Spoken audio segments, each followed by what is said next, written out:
We have here planned a session on hazards. Hazards, because, of course, you have to understand the hazards, the food safety hazards which we're dealing with. Now, we have here one of the manuals is a guide on hazards in Caribbean fishery products, and we have a selective, it's not all hazards, of course, we don't have enough time to go into depth on all hazards. We have in this document a selection of key hazards which we need to be concerned about within this region. And for each hazard we describe the hazard, we describe a little bit about its frequency, about why it is a food safety hazard, what are its characteristics, what are the conditions under which it is present, and how it can be controlled from the point of view of a HACCP system or a control system. So we classify hazards according to their nature: chemical, biological, or physical hazards. I think the names are fairly self-explanatory. Chemical hazards are those elements or compounds that can cause illness or injury due to which can be immediate, acute impacts, or it can be chronic over a long term. Biological hazards include living organisms, bacteria, viruses or parasites. You can give some examples: salmonella, hepatitis, trematodes, and their metabolic products, because it isn't necessarily the organism which causes the problem, it can be things which they put onto the food as a result of their multiplication. So Clostridium botulinum toxin is an example there. And then we can have physical hazards, foreign objects in food that can cause harm because they can either damage internal organs or they can break teeth, or they can choke, obstruct the airway, or so on. But the important thing to note here is that many conditions, you might find them to be undesirable in food, but they're not specifically hazards as such. So insects themselves do not constitute necessarily a hazard. It could be if they've put food poisoning bacteria onto the food, then they're undesirable, but the hazard remains the food poisoning bacteria.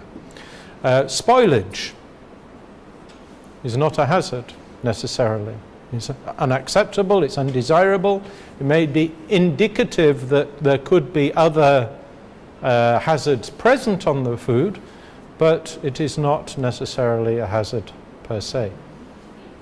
So we have to be very precise about what we're talking about. I just wanted to illustrate also the need for precision in these issues, the need for science. And there's a little story here about a chemical called dihydrogen monoxide, which is a byproduct of hydrocarbon combustion. And I just want to say a few words about this because it illustrates perfectly well why we need science when it comes to assessing the impact of hazards. So this is a compound which is used quite widely as an industrial solvent. It's used in chemical weapons. It's used as a spray-on fire suppressant and fire retardant. It's used to maintain chemical balance in swimming pools. It's used in a wide range of different applications. And it has many uses in the food industry, actually. we find it popping up as an additive in food products. It's a dispersant in many beverages and soups. It's used as a solvent. It's used in the production of beer and alcoholic beverages. And so we see it widely applied in the food industry, but it does have many potential health risks. It's implicated in hundreds of human deaths every year due to accidental inhalation.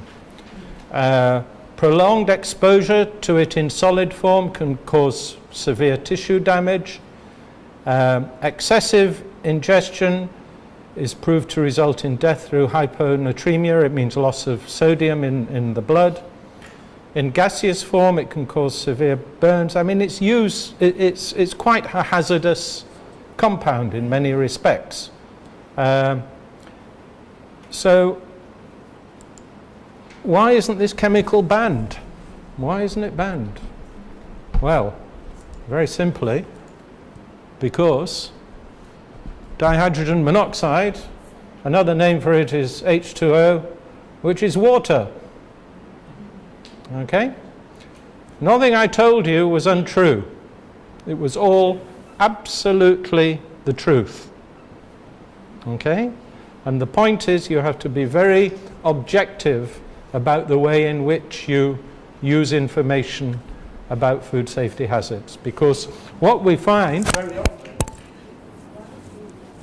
is that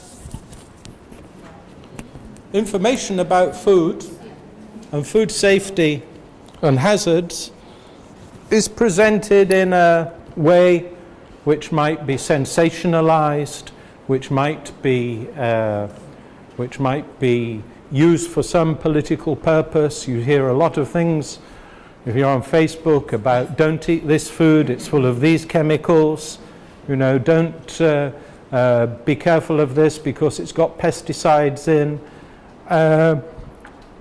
The only way you can make objective scientific decisions about food safety hazards is by going to the science and looking at the way in which a cause, which is your hazard, is linked to an effect, which is the effect of that hazard on health. So we just want to be very clear about that basis for the things we're going to be talking about. Yeah, please. It may not be directly related to safety in terms of medicine. How do you approach it in the case of somebody has certain allergies? Yeah. Of course, labeling can have food safety implications. And labeling is one of those activities where, you remember we talked about the difference between SPS and TBT. It's one of the ones that some parts of labeling go to TBT issues, some parts go to food safety. So if we're talking about labeling where it has a food safety implication for the consumer, in the case of, for example, the presence of an allergen, then yes, it would be a food safety issue. But generally, you know, if this is labeled a cod and it's a salmon, it doesn't have a food safety implication. Okay. Okay, so looking at risks of food safety associated with food safety hazards, one of the very interesting pieces of data which we often refer to is the burden of disease. It's a World Health Organization periodic study where we can get data based on epidemiological findings, but also the WHO has a model which they use, which allows us to say something about the extent of food safety impacts, the impacts of food safety failure on human health. And this is a regional study. It divides the world into regions. So in the Americas, which includes the Caribbean region as well as North and South America, we have some data here about food safety. And every year, foodborne diseases account for something like 77 million illnesses and over 9,000 deaths in the whole of the Americas. And that includes some 31 million cases which involve children, of which something over 2,000 die every year. And this is in the Americas as a whole.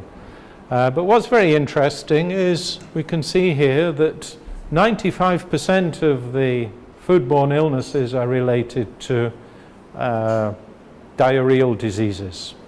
In other words, mostly biological hazards, bacterial and viral hazards.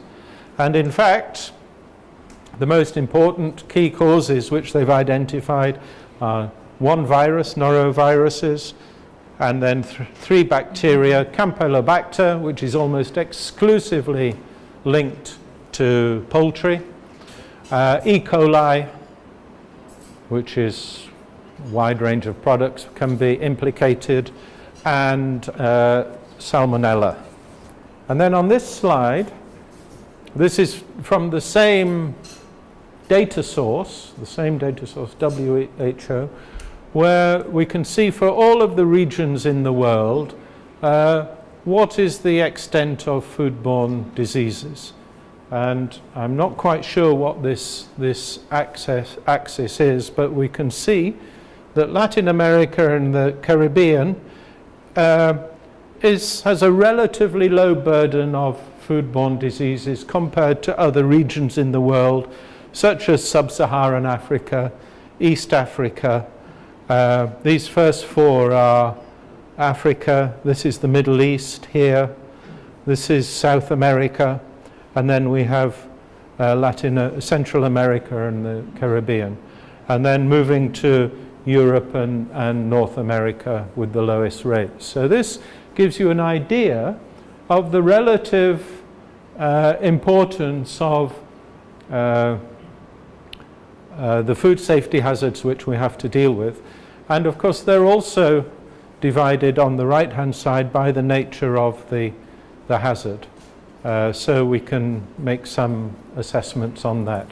So one of the ways in which this data is very useful is it begins to direct us towards looking at certain hazards which may be present in our region more than other hazards. Because, of course, one of the things, as we often say in official controls, is you cannot control everything all of the time. You have to undertake some kind of risk-based approach and focus your resources on those things which cause you the most problems from a public health point of view. So when we start looking at this classification of hazards in more detail and thinking about fish and fishery products, when we talk about chemical hazards, we have a range of particular chemicals which occur in fishery products which we need to take into account.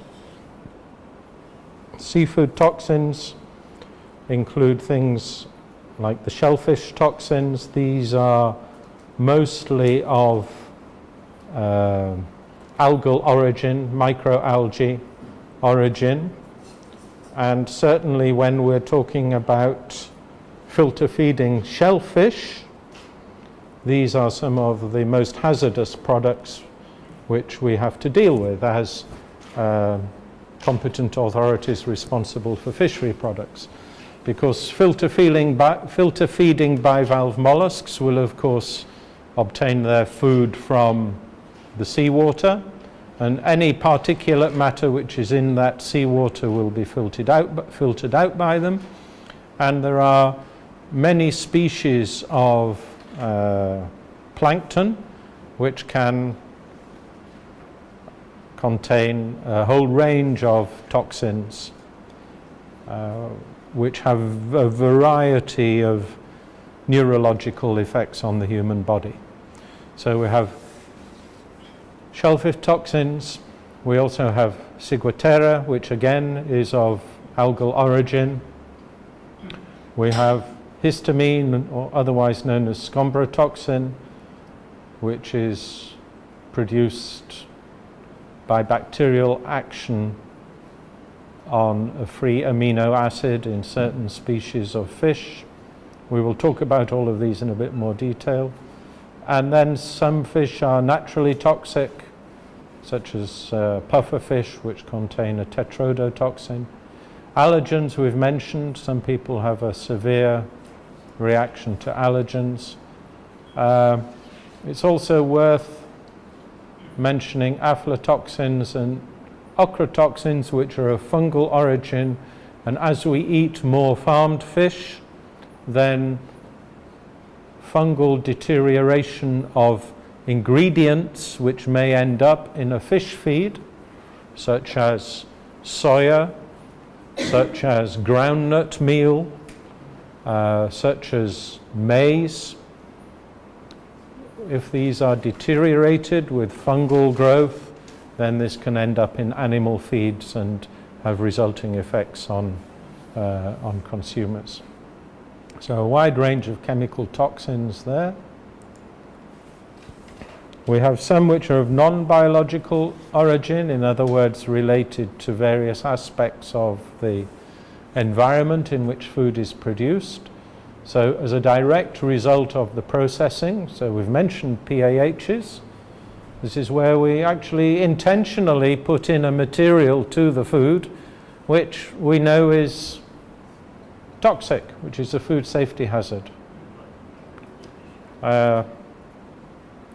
I often wonder what would happen if somebody invented fish smoking today, whether it would be permitted or whether it would be banned. And I suspect that it would probably be banned.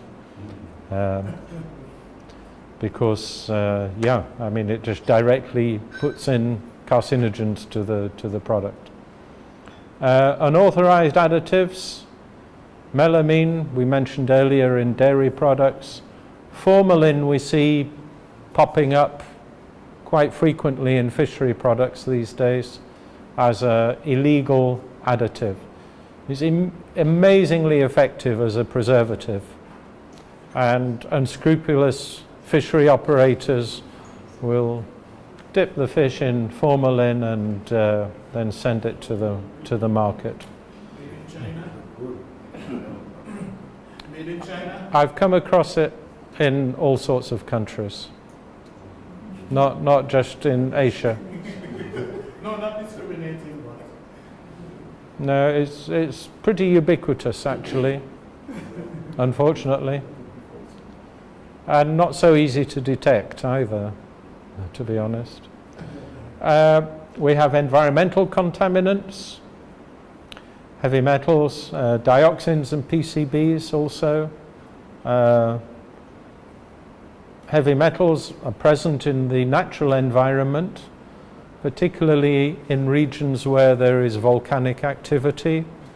It can be in the seawater, it enters the food chain, and can be bioaccumulated, particularly heavy metals such as mercury, particularly, can be present in the seawater. They're absorbed by the plankton. Plankton feeders come along and eat the plankton, they accumulate the toxin. Then a bigger fish comes along and eats them and bioaccumulates. Something else bigger comes and eats them, and eventually you end up with higher concentrations, particularly since bigger fish live longer. Small fish live for a relatively short time. So you get big predatory fish, your large tunas, marlins, sharks, Some countries, including this one, there's a consumption of whale meat. Then you end up with very high concentrations of these compounds, of these metals. Since we have aquaculture providing a significant contribution to our consumption, we have antibiotics that we need to be concerned about, and other veterinary medicines, some permitted, some not permitted. And then also occasionally, if we're dealing with freshwater fish, there can be pesticide residues. So these are some of the chemical hazards. So we can look at some of these in a bit more detail if you wish. So these are some of the shellfish toxins. I'll just run through them quickly. There are a range of them. These are often present, or can be present, in filter feeding bivalves. PSP, paralytic shellfish poisoning. It's a range of different toxins, all related to a compound called saxitoxin. And there are a range of plankton. Ganyolax is the genus, and these are of a red color, so they're associated with red tides, and they have an impact on the human body. They alter your membrane permeability, and it means your nervous tissues cease to function effectively, which is why you become paralyzed. Diuretic shellfish poisoning. The effect here, as the name suggests, is diarrhea. Here the marker toxin is something called okadaic acid, but there are others as well, and they're produced again by a different range of phytoplankton. Neurotoxic shellfish poisoning, again produced by a different species. Amnesic shellfish poisoning. These all have very unique neurotoxic effects on the human physiology. But they all have certain things in common.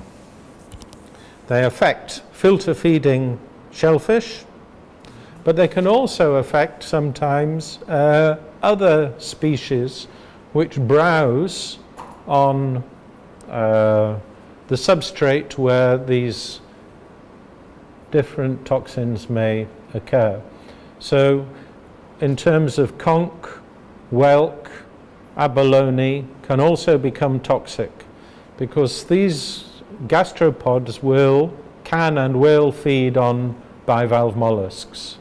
You know, quite often if you go to a bed of mussels or oysters, you can see holes in shells where the shell has been rasped away by a conch or a whelk or a gastropod, and it's consumed the interior of the bivalve.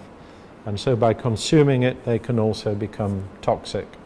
So there are potential risks when it comes to products such as the conch in this region.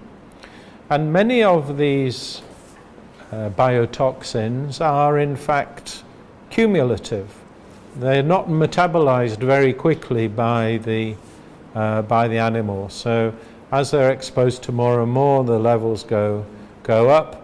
And whilst you might purify your bivalve mollusk if it has bacterial contamination by taking it and putting it in clean water and allowing it to purify itself, that process does not affect the levels of these biotoxins. So depuration will work effectively for improving the bacterial safety of a bivalve, but it will not help to improve the food safety of the product when it's contaminated with these materials. Their other feature is that they are all heat stable. So even if you cook the product, which normally with bacterial contamination would be sufficient to make it safe. Even if you cook it, then you still end up with a toxic product. There's no change in their organoleptic characteristics, so you can't tell by looking at it or smelling it whether it's toxic or not. So essentially, you're very limited with your control options. If you want to control these things, you can only control them by controlling the origin. And that's why when you read EU legislation on the shellfish toxin controls, then you see a lot of details about defining harvest areas, monitoring phytoplankton levels, and being able to identify the species of phytoplankton in seawater, monitoring the toxicity of the product by various means. And if you see in your harvest area blooms, increasing proportions and numbers of effective phytoplankton, or you see increasing toxicity in the animals, then you close the area and prevent people from harvesting, because that's your only control measure. We have various limits set in the EU and in the USA. They're more or less the same. These are set by toxicity studies, they're determined from toxicity studies, so you'd expect them to be the same. Because they are acute toxins, they're not chronic, accumulating over time in the human, they're acute toxicity, so the limits are pretty universal. So there are limits there which are set by food safety bodies in different countries. And it's advisable to be aware of these. We know that bivalve mollusk consumption is not a major product in this area, but gastropod mollusks in the form of conch is a major economic product, and it's one which generates a lot of livelihoods. And in terms of control systems, of course we have Jamaica, which is the one country in the region which has been able to develop these controls which meet the EU requirements, but potentially there could be other countries within the region that would wish to do so. Okay. Any questions on bivalve toxins, shellfish toxins? Okay. Ciguatera, I think this is something that everybody is quite familiar with. It's derived from a tropical plankton which grows on the surface of coral and on seagrasses and things like this, mostly in association with coral reefs. Its name is Gambiadiscus toxicus, and it's associated with tropical coral reefs and the fish which swim over them. The compound, Ciguatera, is actually a mixture of two main toxins. There are actually others as well which are to an extent implicated, which all have slightly different effects and also some synergistic effects with each other. But ciguatoxin and myotoxin are the main elements. Ciguatoxin is lipid soluble, myotoxin is water soluble. This has implications in terms of the way it accumulates in the bodies of fish and also in the bodies of the human being, because lipid soluble will accumulate in your fat. Water soluble will tend to be metabolized more rapidly. But there are acute effects on the humans with lethal doses being relatively low. The estimation is that an oral intake of just 0.1 of a microgram in humans can cause illness.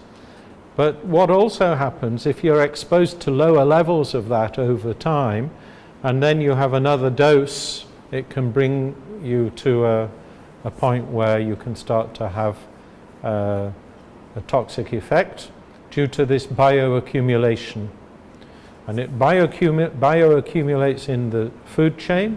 So from this creature, from this marine phytoplankton, which is consumed, of course, by fish which browse across the top of coral, then other fish come along and eat them, and as with the heavy metals, at each stage it bioaccumulates.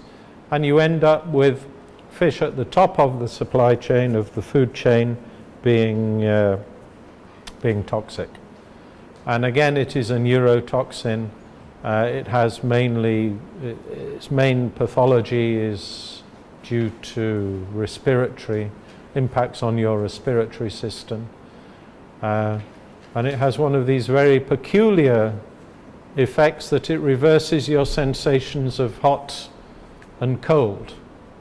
So you put your hand in hot water and it feels cold, you put your hand in cold water and it feels hot. It's a very, very strange neurological symptom. And it's very dangerous because it can kill, and even if it doesn't kill, it can cause very long-term neurological effects, and takes many people years and years to get over.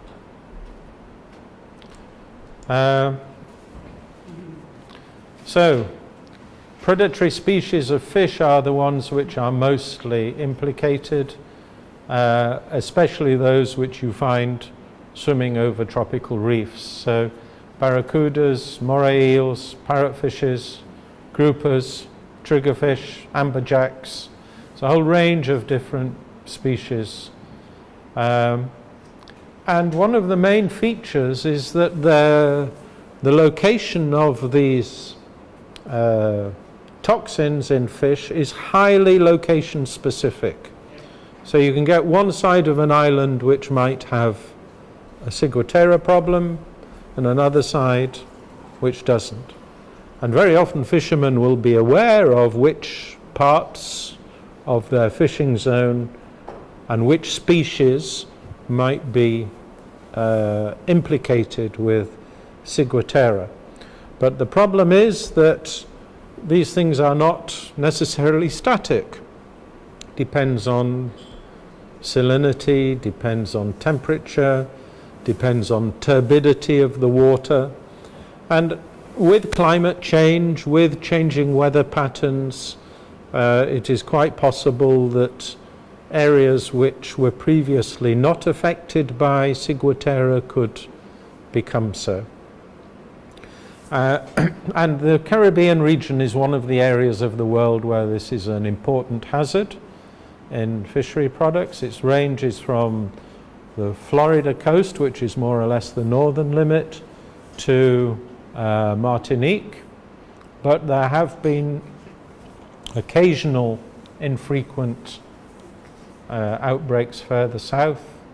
Here in St. Vincent, I think there was some Ciguatera 10, 15 years ago. You don't know? Yeah. So it can, I think it's something that we all have to be aware of. Can I ask, does anybody have any experience of controlling for this hazard in your work?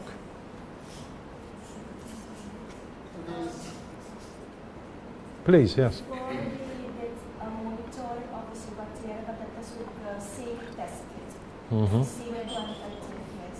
Yeah. But this test kit are not, they don't take it anymore, so we look for another method. Yeah. qualitative methods for analyzing the Ciguatera. Yeah. And I don't know if somebody in the region know that there's a lab at for Ciguatera qualitative analysis. Yeah. Okay. Yeah. Actually pass on some information, some new tests Mm-hmm. in terms of Ciguatera. I think the problem with the test kits, most of them were developed for the two strains, there's a Pacific strain and the Caribbean strain of Ciguatera. And the test kit that was used, the one that was developed in Hawaii, had a lot of false positives. Yeah. So basically at the end of the day, you really Yeah. check yes. Yeah. Yeah. They just use it. Yeah. Exactly. Yeah, and this is one of the problems, is that how do we test for it?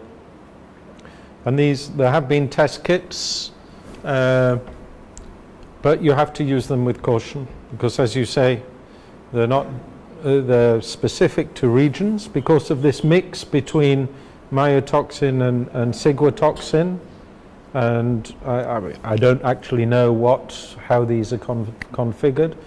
But also, the latest evidence is that the detection limits for these kits is actually above doses which can be toxic, which is why they've been withdrawn.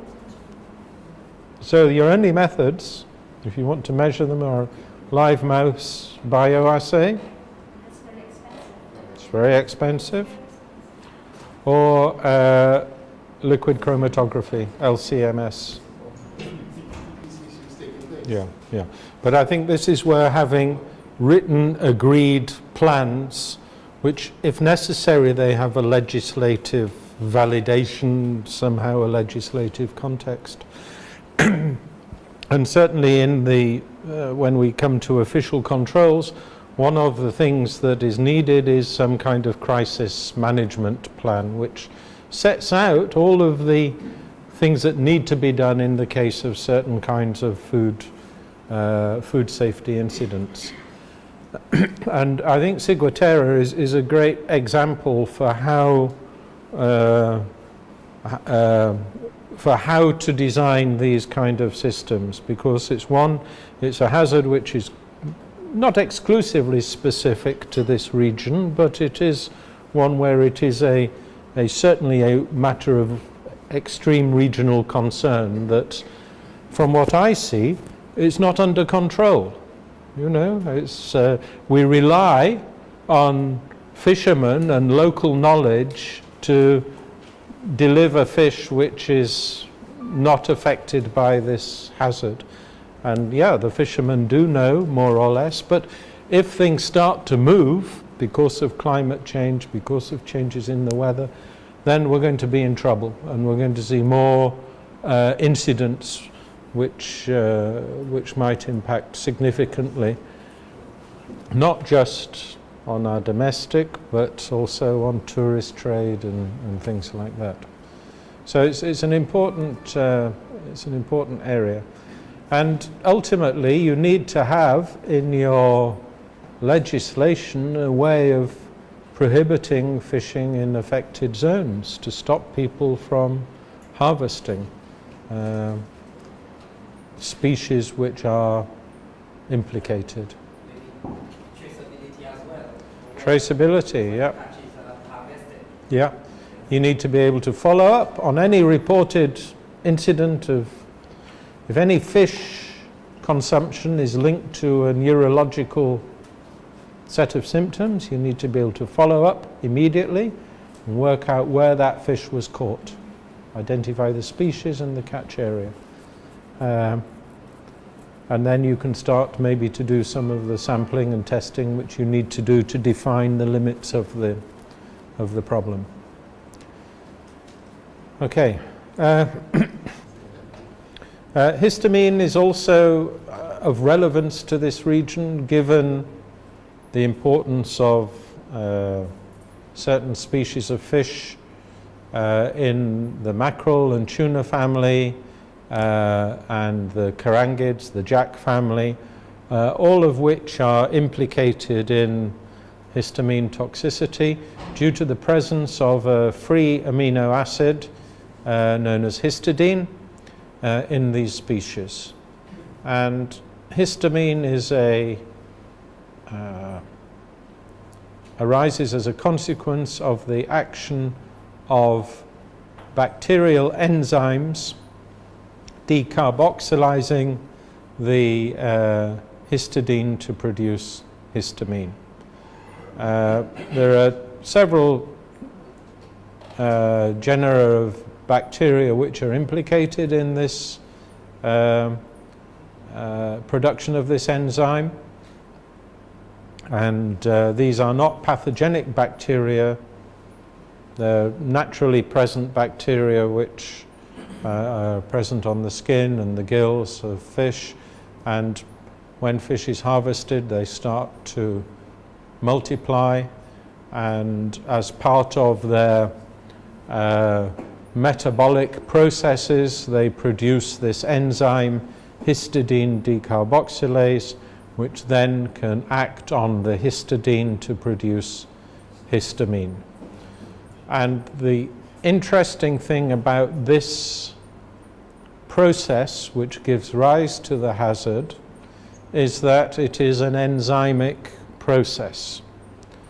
And once you have the enzyme produced on the fish, irrespective of what happens to the bacteria, that enzyme will keep working. It's not consumed. Once it's worked on a molecule of histidine to produce histamine, its job is done and it moves on to the next molecule of histidine. So it's an enzymic process, and as an enzyme it is a protein, so that will continue to operate until that protein is denatured. So if you do something like heat the fish, you cook the fish, it will do two things. It will kill the bacteria, so those bacteria don't produce any more enzyme, but it will also denature the enzyme which has been put on the fish and stop it from working. If you freeze the fish or reduce its temperature below, as we will see, 4.4 degrees, because that's the temperature limit at which these bacteria can multiply. If you reduce the temperature below that and freeze the fish, you will also stop the bacteria from multiplying and producing more of the enzyme. But you will not stop the enzyme from functioning as an enzyme. It will then continue to work on its substrate and produce histamine from histidine. So the enzymic activity is not stopped by chilling or by freezing even. We can even see much reduced, because physically those molecules can't move so easily through the fish, but in frozen fish a certain proportion of the water which is present in the aqueous phase. It's not just as ice crystals, there is also liquid water in frozen fish, and within that water the enzyme can operate on the substrate. So even in frozen fish, which has been subject to a degree of spoilage by these bacteria and subsequently frozen, in frozen storage you can see an increase in histamine levels. So histamine is it's one of these very interesting food safety problems that you have to really understand the mechanisms by which it is produced to be able to control it. These are some of the species which are implicated.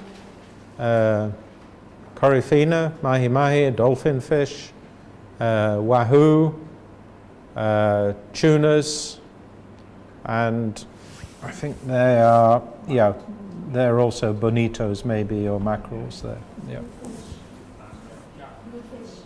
Blue fish. Bluefish, yeah. Any fish which you can generally call a bluefish. Jacks also, sardines, small pelagics are often also implicated. I'm not sure what is. Robin, the Capricorns materials. Yeah, I don't know. Yeah, I think that's what the rock scad. Scad, yeah. It would be a carangid. But, I mean, basically you have to be aware as a fish inspector which are the species in your area which are implicated in producing histamines. Because if you see a fish is a histamine-producing fish, then you know that there has to be greater attention paid to temperature control of that species compared to species which are not histamine producers. And that's, that's one of the things we have to be aware of. Histamine itself, once it's produced on the fish, you're not going to get rid of it because it is heat stable. So even if you can the fish, you find that there may be a level of histamine. It won't affect the level of histamine which is there.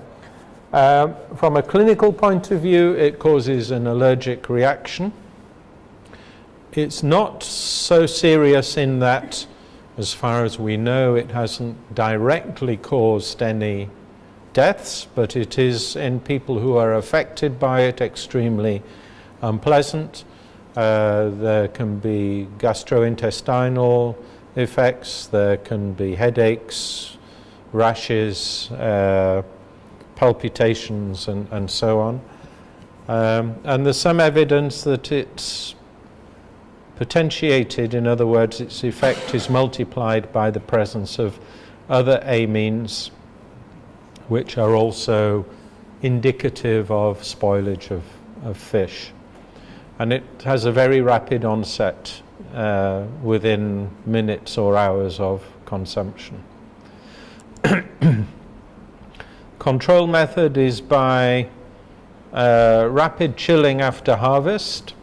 In other words, fish of those species which may be affected should be chilled to less than 4.4 degrees as quickly as possible.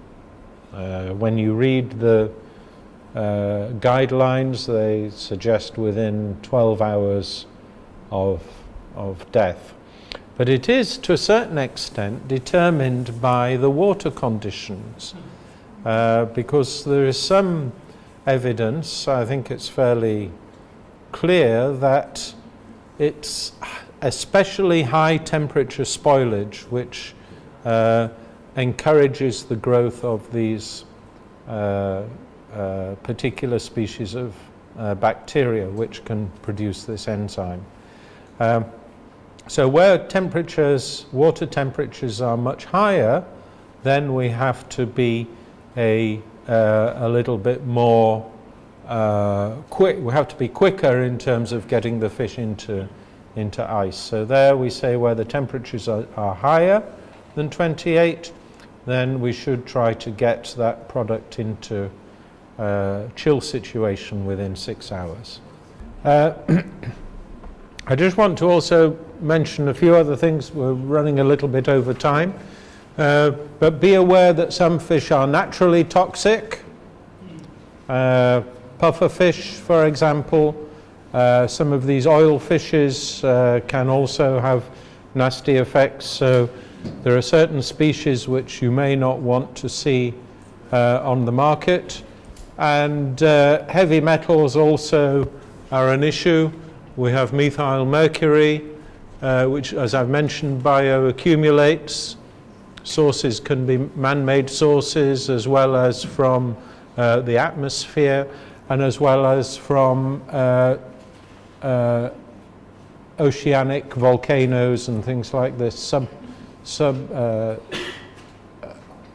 Subaquatic vents, for example, can also generate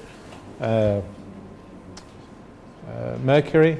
So we all have limits there for mercury depending on the species. Cadmium is another hazard we're very interested in. Again, it can bioaccumulate. We see very high levels in crustacea and cephalopod mollusks, particularly cuttlefish, and also in certain large pelagic fish such as swordfish, for example, and sharks. It's another of the chemical hazards. Lead is another one, which is mostly from human sources. Is not substantially bioaccumulative, and therefore we find higher levels of lead in fish which are closer to point sources of pollution. So coastal areas where there is some industrial activity, it might be a matter of concern. Again, it's very difficult to control. You can't process these things out. You can't reduce the heavy metal content. So your main control is to monitor the levels in fishery products and to make sure that when you take samples, you actually catch data about the species, the location, the size, and the sex of the fish, because this will allow you to apply control measures. We've had experiences in the Indian Ocean where getting swordfish into the European Union has often been a problem because of higher levels of cadmium and mercury, and they've had lots of rapid alerts and things like that. And the control method has been to understand the pattern of occurrence of the hazard in the fish. In certain regions, certain seasons, certain sizes of fish are implicated with higher levels of heavy metal content. So what they say is, okay, those, as I was saying earlier, let's send them to non-EU export markets, and these ones which are smaller fish, which are caught in certain areas, we can use for our EU market. So it's a question of understanding the pattern of the hazard in the product. Also in chemical hazards, carcinogens, well, we've just done a case study on that, and it's something that if we do have within our control system fish smoking activity, it's something we need to be aware of, this particular hazard. So that's all I want to say about chemical hazards in fishery products. Tomorrow we'll continue with a little bit to begin with on physical and biological hazards, and then move on to other aspects. So as far as today is concerned, that's it. Thank you very much for your attention. Have a very pleasant evening, and I shall see you tomorrow. Thank you very much. Yesterday, when we finished, we'd spoken already about chemical hazards, and I want to continue just reviewing this manual, which is a guideline to some of the typical hazards found in fishery products in this region. And just to mention physical hazards, which is the next classification. Typically these are hard or sharp objects which we can find in our food products sometimes, and they can cause injuries, breaking teeth, lacerations of soft tissues, the esophagus or the mouth. And don't forget, there can also be a choking hazard. They're often materials such as glass, metal, plastic, stones, hard things or sharp things. I don't want to say too much about them, but we have to be careful in terms of the raw material coming in to the process. Take care for ensuring maintenance of all of our equipment in case pieces can break off. and make sure that procedures and practices follow the rules. There are certain typical activities which can often give rise to what we call inclusions, metal or glass inclusions, which give rise to these physical hazards. Anything which has metal-to-metal contact is a high-risk activity. So if there's any grinding or mixing or chopping activities, things like filleting machines with rotating blades, often if there's any physical contact with something hard, pieces can fly off. Glass is always a major hazard as well. Generally, we say no glass at all in relation to food processes, but sometimes glass is the packaging material. And certainly in the fishery sector, sometimes we find, rather than using a can, sometimes you see tuna packed in glass jars. And this is also a potential hazard. And very typically in the fishery sector, fish hooks somehow end up as inclusions in products, and also the tips of knives when you're working with knives and you just break off the tip. And these are typical things which we find. And these have to be controlled by good manufacturing practices, and in the case of metals you can use metal detection, which particularly in the fishery sector will check for these things, hooks and knife parts, but also for other inclusions in some sectors they use an X-ray detector as well. So this is an example of a metal detector, and the product is run through there, and an alarm sounds if there is an inclusion which should not be there. Okay.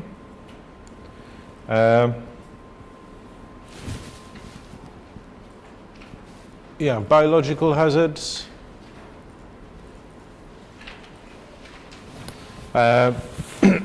So these are living organisms. Biological hazards are living creatures, organisms that can cause potential health hazards to the consumer.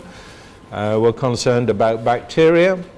We're concerned about yeasts and molds, viruses, parasites, protozoan parasites such as amoebas, and also helminths, different kinds of worms, trematodes, nematodes, or cestodes. There are a whole range of different biological hazards which we can consider. Many of them occur naturally in the environment where foods are produced, particularly in relation to foods of animal origin, and this is the case with fishery products. They're also associated with contamination of food in the processing and production environment, including from humans, from the fecal-oral route, because these parasites can live in some parasites, or some biological hazards live in the human gut. Generally, I think we can say, for the most part, fish is less of a risk than many other products of animal origin, because it is a hunted resource mostly. It's cold-blooded, it comes from an aquatic environment. So these are not natural environments for human beings when we compare with, say, mammalian foods, terrestrial farmed mammalian foods, which are more of a natural environment for some of these biological hazards. But in fishery products, we're particularly concerned with things like bivalve filter feeding mollusks, which can filter out anything that is in the water, so not just bacteria but viruses, eggs of parasites and things like this. If it's in the water, it will be in the filter feeding mollusk. So these are particularly high risk from the point of view of biological hazards, as well as from the point of view of the various toxins that could be accumulated from toxic plankton.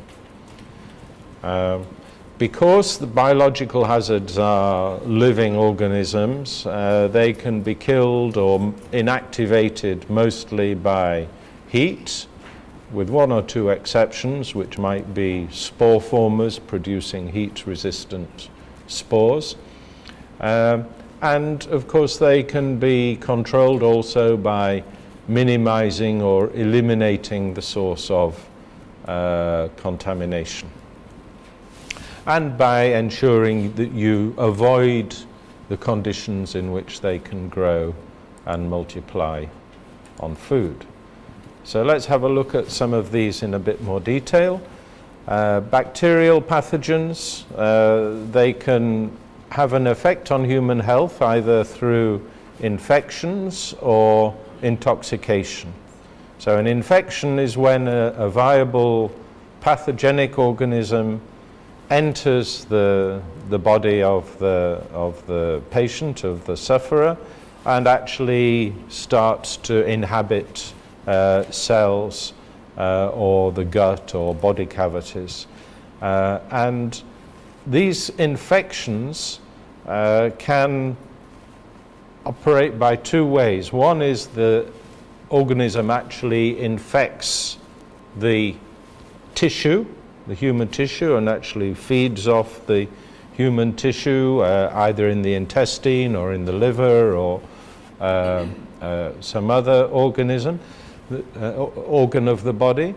This is the mode of operation of bacteria such as Salmonella or viruses such as hepatitis A. Or the organism can multiply in, say, the gut and release toxins as it grows and cells die. And the actual pathogenic effect is caused by these enterotoxins. But there is another source of way in which bacteria can affect humans, which is by the ingestion of their toxic metabolic products. So in these cases, it isn't necessary for the bacteria to actually infect the human body. It's enough that the bacteria multiply and reproduce on the food and release their toxins onto the food, which then we eat and become ill as a consequence. So this is the mode of operation, for example, of this very famous bacteria, Clostridium botulinum, which is a very hazardous bacteria which we encounter in cases when, for example, because it is an obligate anaerobe, it will grow in situations where there is no oxygen. So this risk is associated with canned foods particularly, or vacuum-packed foods, or foods where there is no access to oxygen.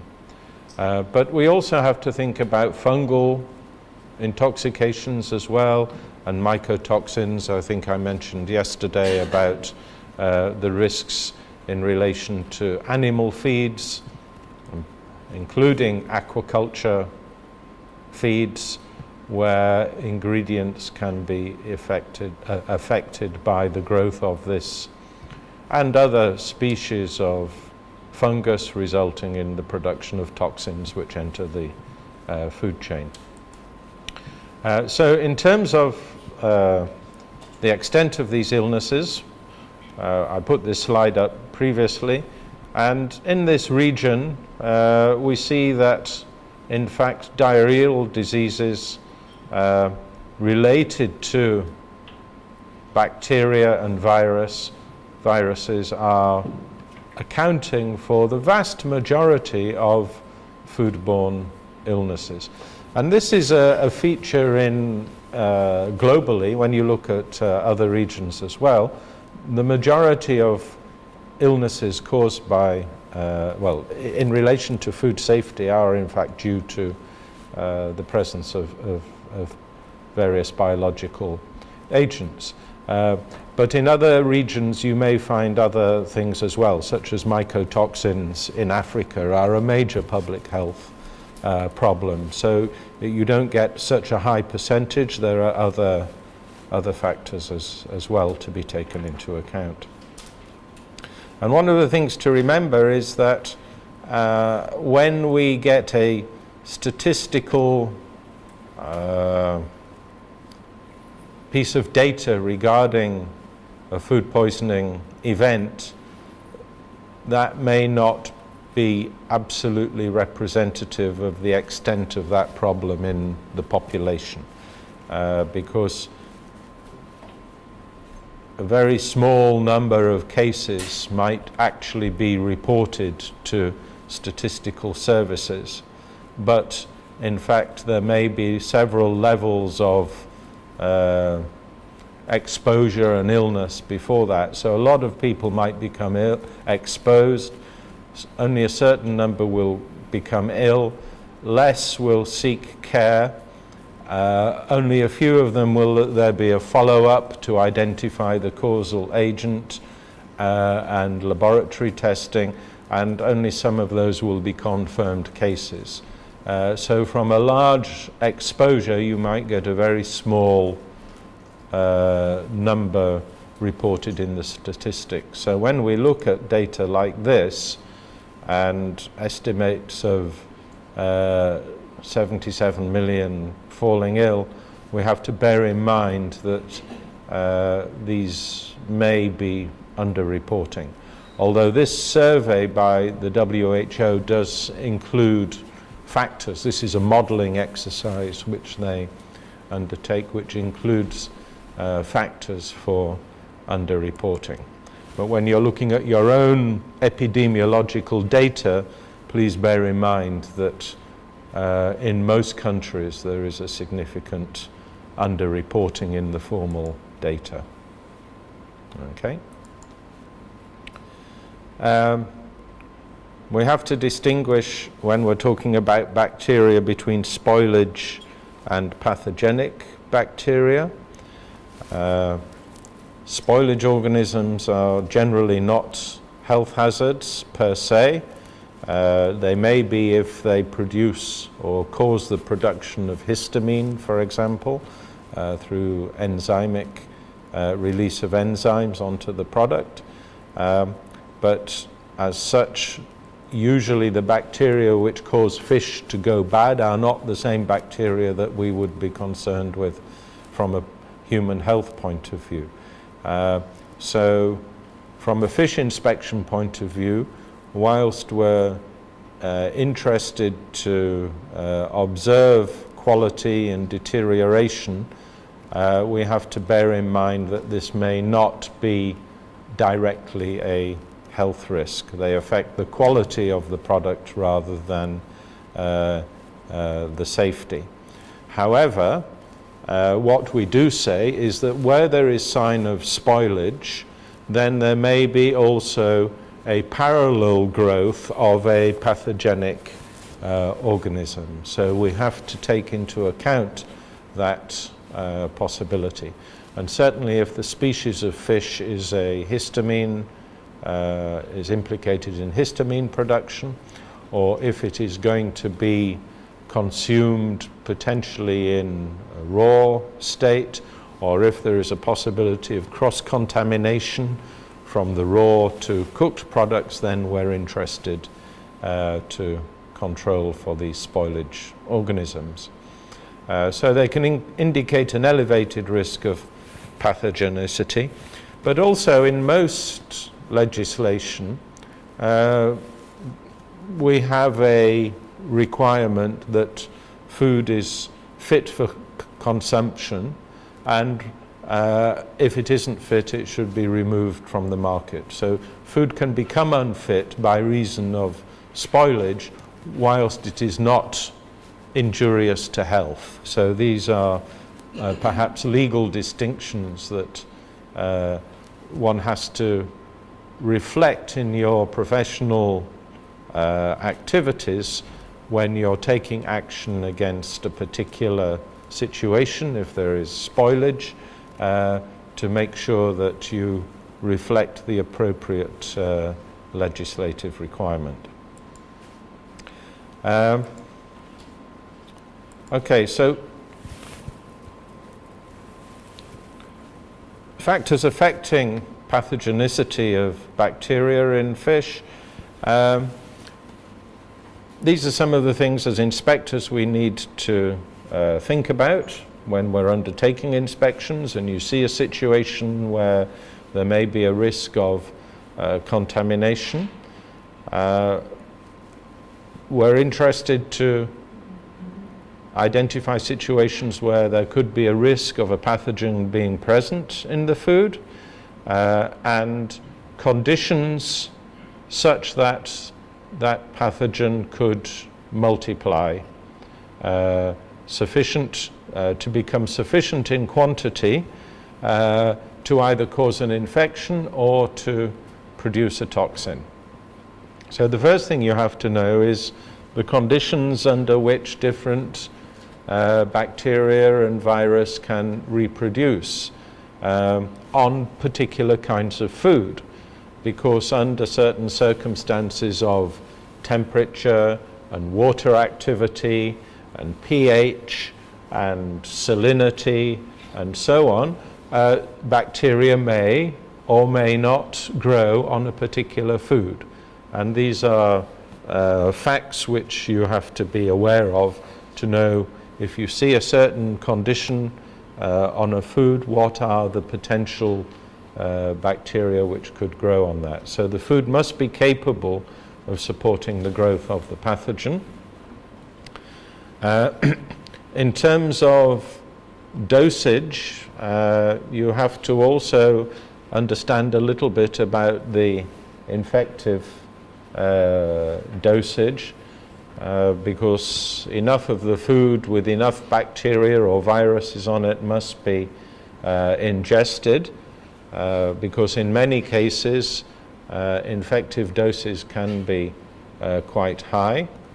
In the case of Vibrios, for example, Vibrio cholera and Vibrio parahemolyticus, if you consume a few cells of Vibrio cholera, probably it's not going to have any effect on you. And the likelihood is that we have all consumed Vibrio cholera at different stages of our life, and we're all still here to tell the tale. But if, with some pathogens, like these very dangerous strains of E. coli, when I was a student health inspector, as far as we knew at that point, E. coli was a commensal. It lived in the human gut, but was not implicated in any food poisoning at all. It was just a fecal indicator, and its presence was not of food safety significance, except insofar as to indicate that there'd been a failure of hygiene, people weren't washing their hands properly, and maybe there was a risk of some other pathogen such as salmonella being present. However, science has moved forward, and now we know that certain strains of E. coli are extremely dangerous, extremely infective, and it can kill in the case of infants or elderly people or immunosuppressed. And they have very low infective doses of just a few cells. 3 or 4 cells is enough to give an infection. And this therefore means we've had to completely reorientate our approach. Where there is evidence of fecal contamination, immediately we have to think of these kinds of bacteria as having a risk of being present. These are things which we have to now take into account. The pathogen or its toxin must survive digestive enzymes, in other words, it must be infective. And bear in mind that parasites and viruses may be present in food, but they cannot multiply in food. So these are not hazards which are subject to things like the storage conditions. Whereas if we're talking about salmonella or other kinds of hazards which can multiply in foods, then we can control them by time and temperature. Whereas parasites and viruses, we cannot control them by time and temperature, because if they're there in sufficient quantity to cause a problem, whatever you do, they're going to be in the food unless it is cooked before consumption. Okay, so these are some of the factors affecting the infectivity. Just to have a look at some of these hazards in a bit more detail. Clostridium botulinum. This produces an exotoxin, and these toxins are the most potent toxins known to humankind. Just a few nanograms, nanogram being 1 times 10 to the minus 9 grams. In other words, a billionth of a gram, sufficient to cause an effect. So in as little as 30 to 100 nanograms can be a fatal dose. So minuscule amounts of these toxins can cause death. There are 7 different variants, types of Clostridium botulinum, and they operate in different kinds of environments in different regions, but one type is exclusively marine. Clostridium botulinum type E is marine, so this is a potential hazard. It doesn't necessarily live in the water column, it's more associated with the seabed, with the substrate. So potentially trawling of fish in areas where this is endemic could also bring this into the supply chain. And because this bacteria is an obligate anaerobe, in other words, it cannot grow in the presence of oxygen. If oxygen is there, it will not multiply. So it is an obligate anaerobe. But that means if you create an environment for it in which there is no oxygen, then you are potentially giving it the environment to multiply. So canned foods, vacuum-packed foods, or any foods where maybe the fish is stored under a liquid, where oxygen does not penetrate. And what happens is the bacteria reproduces, and it will generate the toxin as it multiplies. And control methods, generally, because this organism responds to heat by creating spores, and those spores are very stable and resistant to heat processing, you can't just kill this by boiling. If you raise it up to boiling, if you boil a fish, what happens to the Clostridium? If there's Clostridium on it, it will form a spore, and that spore is heat resistant. And in fact, it can resist 121 degrees for a considerable time. And in fact, the whole of the canning process to have elevated temperatures and pressures for sufficient time is designed around the thermal death characteristics of this bacteria. Because the unfortunate feature of this bacteria, unlike other Clostridia, which are also anaerobic, is that as it multiplies, it does not produce any gas. So if you have a can and you have other Clostridia which are working in that can, it will produce a gas, and you'll have a blown can. You may have seen sometimes a can of a product has a raised lid due to gas production.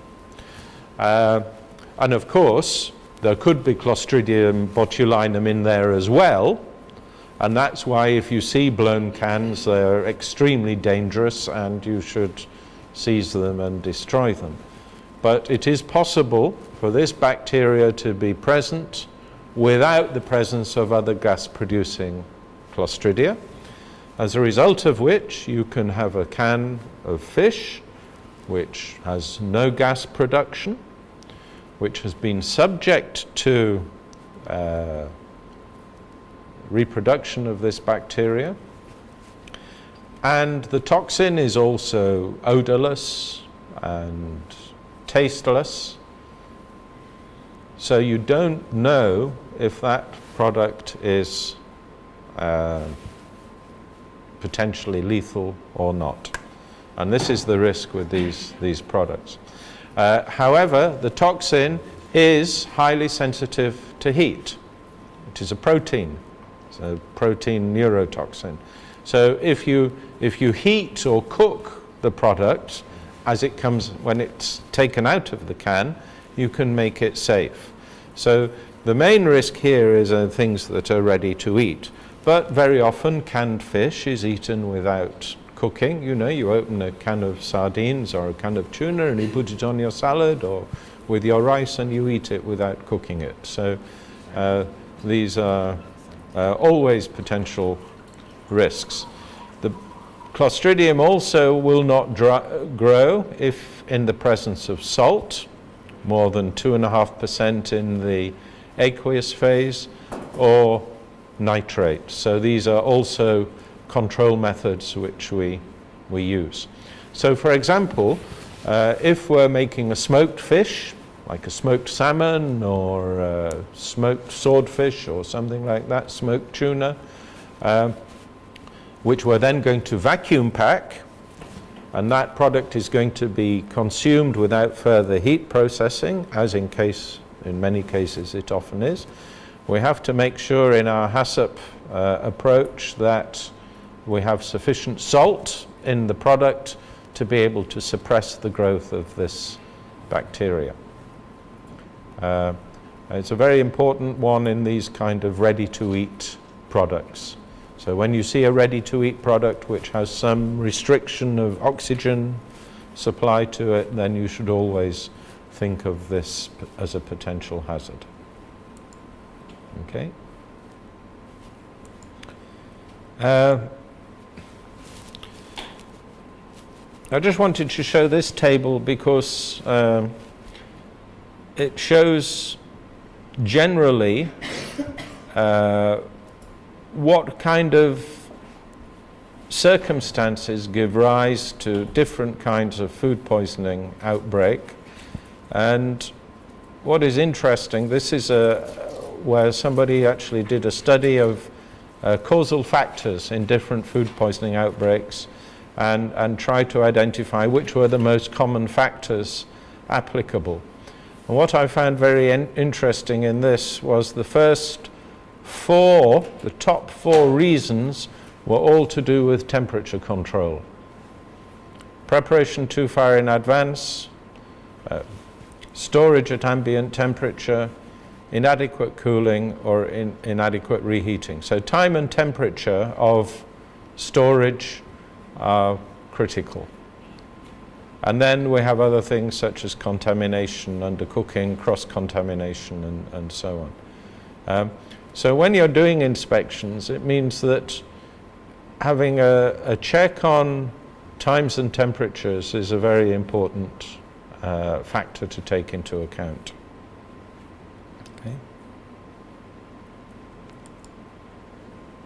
Okay. In terms of viruses,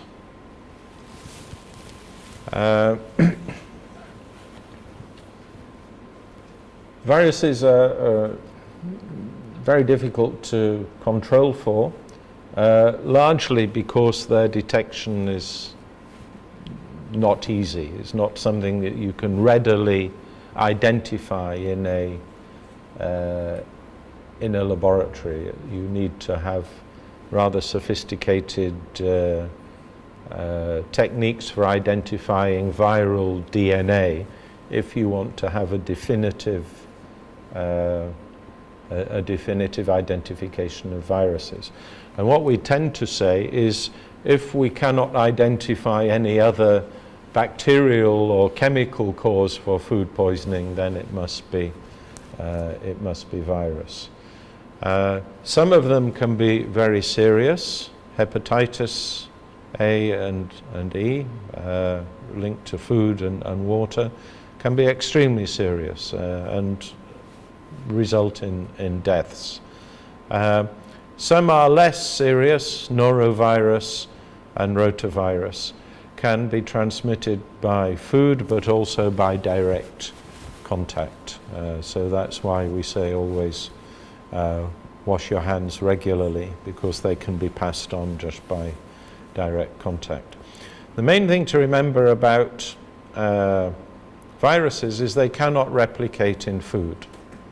So where they are transmitted via food from the fecal oral route, then it indicates a breakdown of hygiene, and it means that sufficient virus has been transferred onto the food to cause an infection. So here we're concerned with live bivalve mollusks, which are eaten raw. And in fact, if you like eating raw oysters, then this is one of the risks that you take, because when you look at the monitoring conditions for raw filter feeding mollusks, you read either US or EU requirements. They all monitor for bacterial contamination, but there is no monitoring for viral contamination because of this complexity in the detection. And what we usually assume is that we use the presence of fecal bacteria as an indicator for perhaps the presence of viruses. But there's been quite a lot of research recently which has shown that even if you have bacteriologically clean filter feeding shellfish, they can still contain pathogenic viruses. Okay? So even if you have zero from all of your bacterial monitoring of seawater and things like this, and sampling and testing of your bivalve mollusks, it still doesn't guarantee that they will be free from viruses and safe. So what it means is that, unfortunately, I rather like oysters, and occasionally I will treat myself to a plate of oysters. But you have to know, if you do that, that there is a certain uncontrolled risk there that you may become ill from that consumption.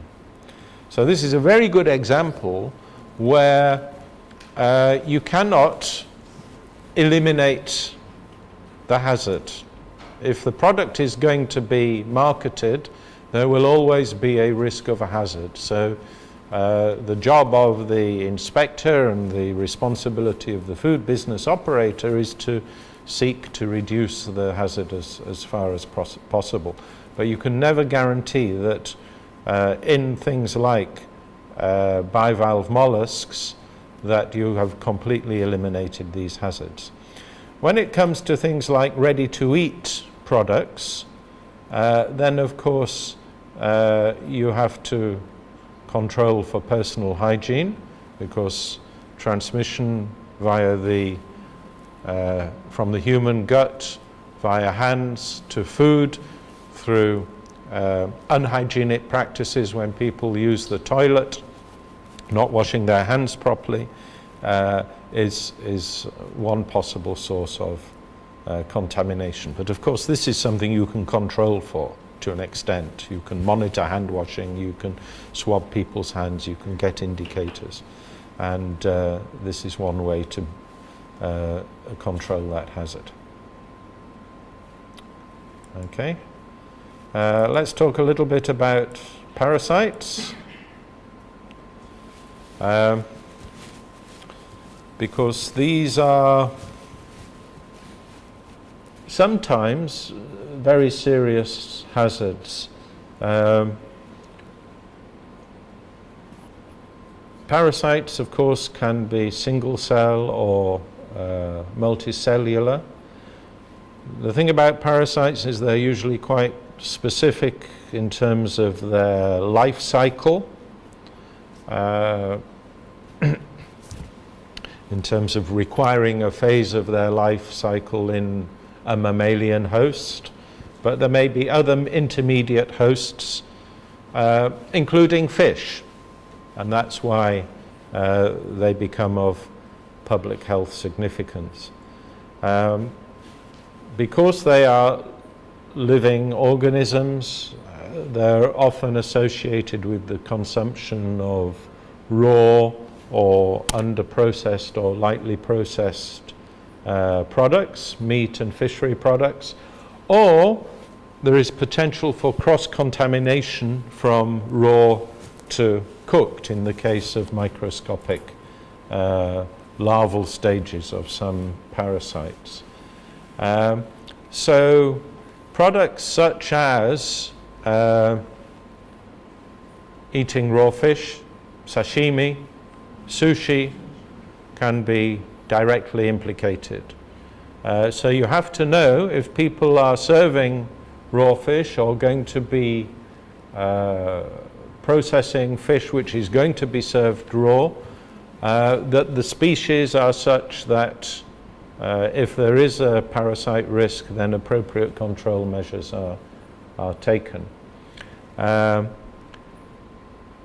So species such as herring in Europe, okay, our colleagues from Suriname have probably been to Holland and eaten the lightly salted herring, which is a great product. But of course there are certain parasites in the herring, which is caught in that region of European waters, that can be transmitted to humans, and these have to be controlled for. So some examples, we have tapeworms. These are not found anywhere in this region, but in temperate regions there is a fish tapeworm, which is a freshwater, found in freshwater fish, and can infect humans as the final host. There are various roundworms. Ascaris is a typical genus. This is the one which you can find in herring, which can infect humans. But the ones which are of major public health importance are trematodes, liver and lung flukes. And these are found in tropical freshwater fish. They can be present in tilapia or catfish. They are not specific to the species of fish, and they can be highly pathogenic. And in fact, this one, Clonorchis sinensis, probably it is globally the biggest public health problem related to fish consumption that we encounter. But its distribution, as the name suggests, sinensis, is mostly confined to South and Eastern Asia.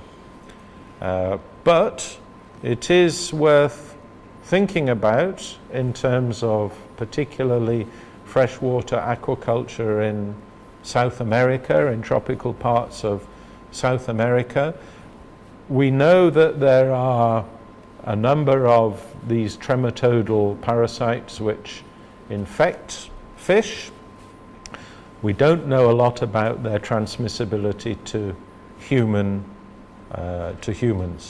So this is an area where still we don't have a lot of scientific data.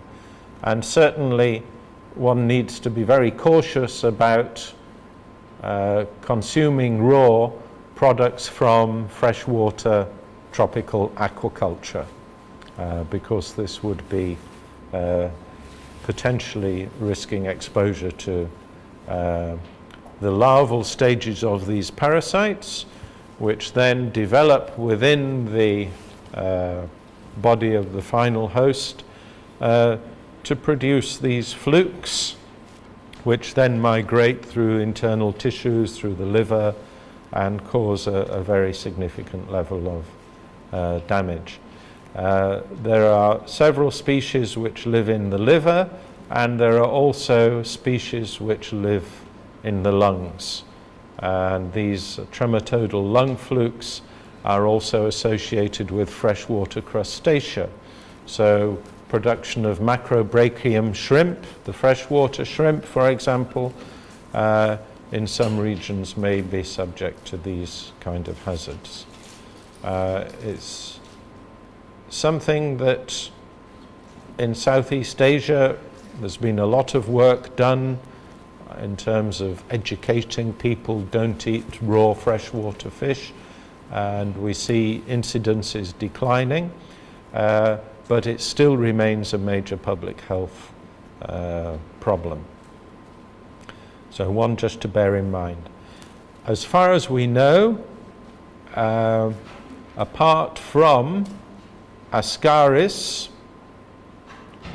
and one or two other roundworms which are found in temperate waters, which have a life cycle between seals and fish, as far as we know, there are no parasites of public health significance found in fish caught in marine tropical waters.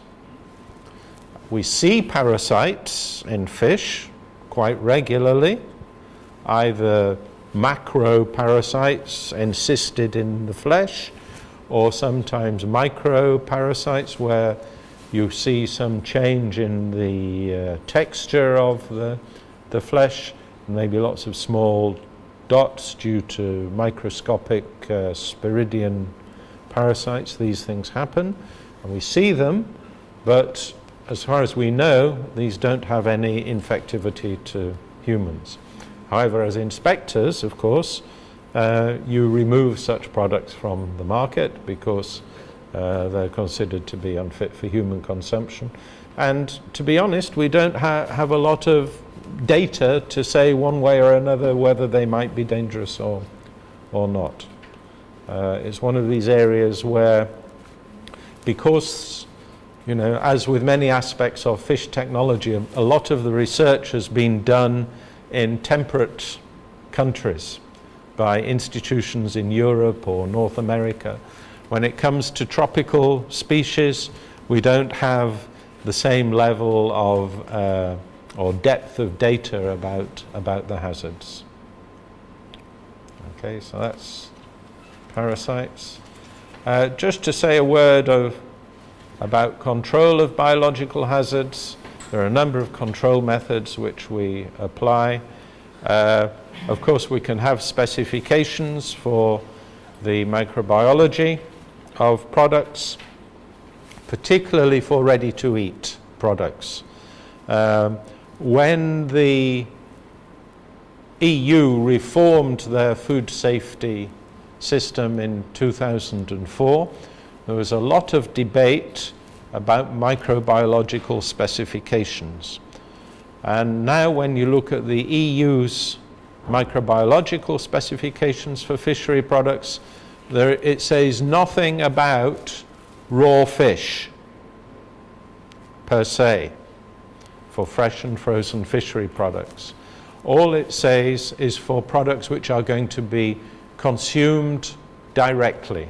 So we're talking about cooked fishery products or ready-to-eat fishery products, smoked fish, and so on. So the EU has removed all of its microbiological specifications for raw products and has focused on where the hazards lie, which is in relation specifically to the ready-to-eat foods. Time and temperature are the main methods which we use for controlling the development or the presence of biological hazards. Cooking, freezing, holding at chill temperatures, ensuring rapid cooling rates, ensuring that thawing is conducted under controlled temperatures are all factors which we use. Having an awareness of the effect of pH, water activity, salt content, and so on the biological hazard. Preventing cross-contamination. I'll talk a little bit more about cross-contamination later today, but of course there's no point working hard to make sure that the conditions under which we keep food prevent the growth of pathogenic bacteria and then handle it in such a way that we recontaminate it with such bacteria from say a raw food. Good manufacturing practices, good hygiene practices, of course, to prevent particularly contamination from the guts and the feces of food workers onto the food.